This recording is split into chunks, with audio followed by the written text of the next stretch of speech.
Semuanya, Assalamualaikum warahmatullahi wabarakatuh.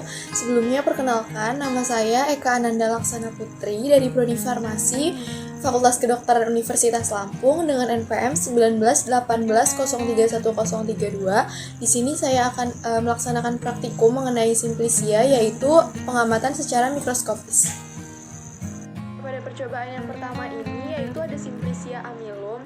Yang pertama yaitu ada nama simplisianya Amylum oryzae, tanaman asalnya itu Oryza sativa. Nah, dia merupakan ordo dari Poales, familinya Graminae, kemudian dari genus Oryzaelin. Nah, bagian yang digunakannya yaitu bagian pati yang berasal dari bijinya. Kandungannya itu ada amilosa, amilopektin, air, dan juga ada abu. Nah, khasiat dari kandungan-kandungan tersebut yaitu sebagai bahan penolong dari sediaan obat itu sendiri. Nah, hasil pengamatan mikroskopisnya yaitu berisi butir pati. Butirnya itu persegi banyak, ukurannya 2 mikrometer sampai 5 mikrometer. Kemudian tunggal atau majemuk, bentuknya bulat telur, ukurannya 10 sampai 20 mikrometer. Hilusnya itu ada di tengah, tidak jelas dan tidak ada komela konsentris. Yang kedua yaitu ada Amylum solani.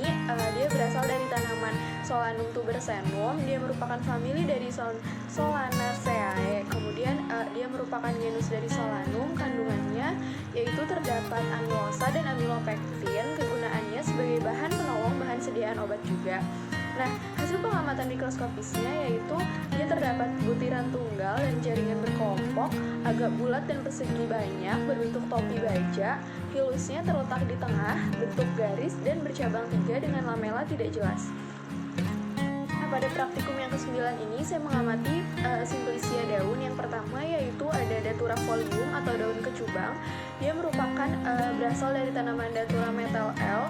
Familianya yaitu Solanaceae. Kandungan yang terdapat di dalamnya yaitu ada tanin, scopolamina dan juga ada hyoscyamin.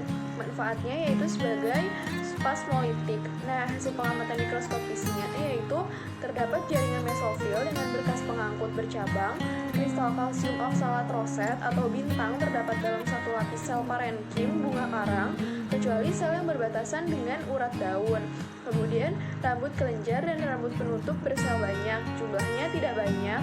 Stomata dikelilingi oleh 3 atau 4 sel tetangga, yang satu lebih kecil dari yang lainnya. Yaitu Psidipholium atau daun jambu biji. Dia berasal dari tanaman Psidium guajava L. Familinya yaitu Myrtaceae. Kandungan yang terdapat di dalamnya yaitu ada tanin, minyak atsiri, minyak lemak, asam malat dan juga damar. Manfaatnya yaitu sebagai obat diare. Nah, hasil pengamatan mikroskopisnya yaitu ada jaringan epidermis, jaringan air, jaringan palisade, trikoma dan non-glandular.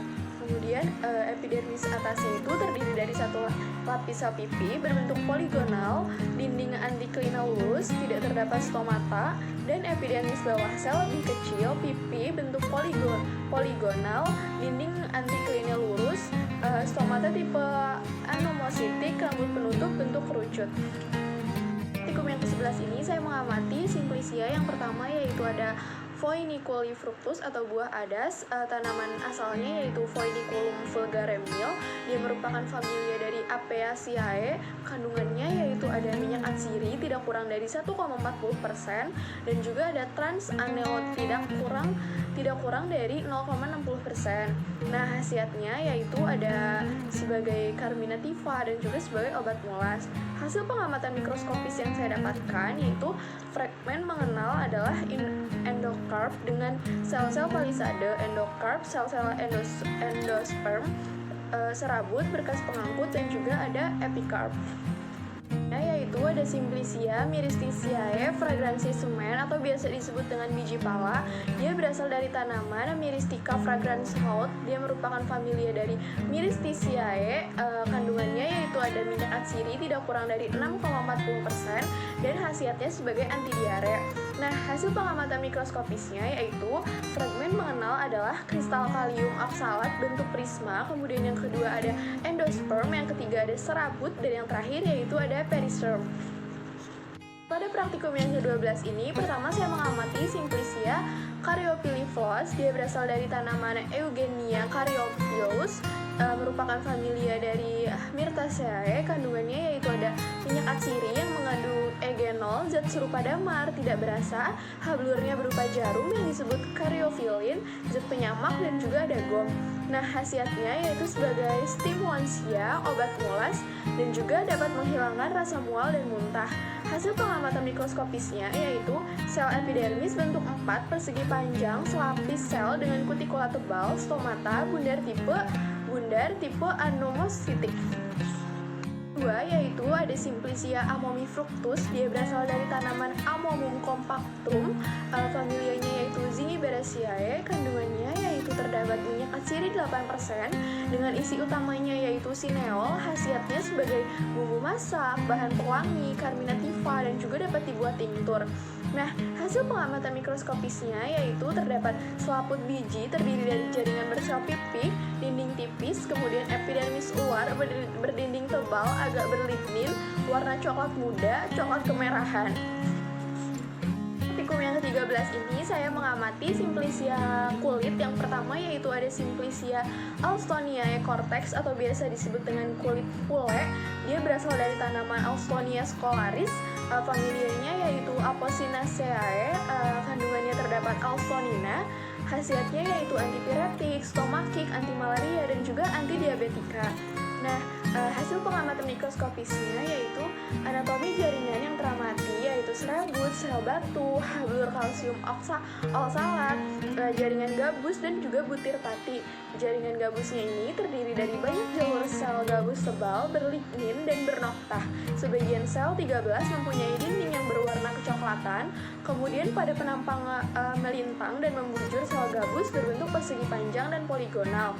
Nah, kambium gabusnya itu sendiri terdiri dari lapis sel berdinding sel tipis di dalam lumen, kadang-kadang terdapat hablur oksalat berbentuk prisma, kemudian korteks sekundernya itu lebar, parenkimatik, dinding tipis, sel parenkim korteks mengandung butir pati berbentuk bulat hablur, kalsium oksalat berbentuk prisma, kemudian sel batunya tersebar, jarang dan tunggal, dinding tebal berlignin, lumen agak lebar, dan juga saluran noktahnya tidak jelas. Yang kedua yaitu ada Simplicia sapanlignum atau yang disebut juga kayu secang. Dia berasal dari tanaman Caesalpinia sapan. Dia merupakan familia dari Caesalpiniaceae. Kandungannya yaitu ada brazilin, zat warna merah sapan, asam tanat, dan juga asam. Nah, khasiatnya yaitu sebagai astringensia, luka memar, batuk darah, dan juga sipilis. Nah, hasil pengamatan mikroskopis yaitu terdapat serabut silem, serabut pembuluh kayu, kemudian silemnya itu jelas, radier dengan jari-jari silem terdiri dari 1-3 baris sel yang berisi butir pati, kemudian tunggal dan berkelompok. Pembuluh kayu atau trakea umumnya berkelompok, kadang-kadang tunggal, dinding tebal, berlignin, bernoktah, berbentuk celah, lumen berisi zat yang berwarna merah keunguan, merah kekuningan, sampai merah kecoklatan. Kemudian serabut silemnya yaitu berkelompok tersusun radier terdiri dari 5-40 serabut, dinding serabutnya tebal berlignin dan juga lumen sempit. Dan pada praktikum yang terakhir ini saya mengamati Simplicia rimpang. Yang pertama yaitu ada Zingiberis rhizoma atau biasa disebut rimpang jahe. Dia berasal dari tanaman Zingiber officinale. Dia merupakan familia dari Zingiberaceae. Kandungannya yaitu terdapat pati, damar, oleoresin, gingerin, dan juga minyak atsiri. Khasiatnya yaitu sebagai carminativa, stimulansia, dan juga diaphoretica. Nah, hasil pengamatan mikroskopisnya yaitu mempunyai ciri serabut, pembuluh kayu, dan berkas pembuluh. Kemudian anatomi yang dapat diamati yaitu butir pati, serabut, parenkim dengan sel ekskresi, dan juga berkas pembuluh.